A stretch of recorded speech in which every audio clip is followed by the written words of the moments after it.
Hey fans, today I'm talking about how you remove viruses, malware, adware, spyware, and do a complete maintenance on your machine. So let's get started. So go to your utilities, go to your disk utilities, and then shows volumes. Then go down on the left hand side. Then they have, depending on how many you have on your left hand side, do first aid bottom to top, all of it. And when you're done with this, and then do a scan. I highly recommend buy Millibytes for your Mac.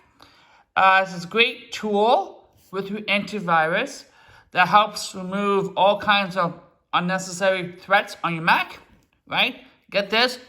And you can usually get them on sale. Buy them when on sale is really reasonable when you're on sale. So it depends on your region, depending on, on your region, depends. And I highly recommend buy Kaspersky for your Mac. For the Mac version, the best. It updates all the time. It does a job. It protects you. It has a webcam protection on it. It has, banking protection. It has all kinds of other protection for your Mac. So I will link Millibytes and Kaspersky down below, and you can guys check them out. And bye bye.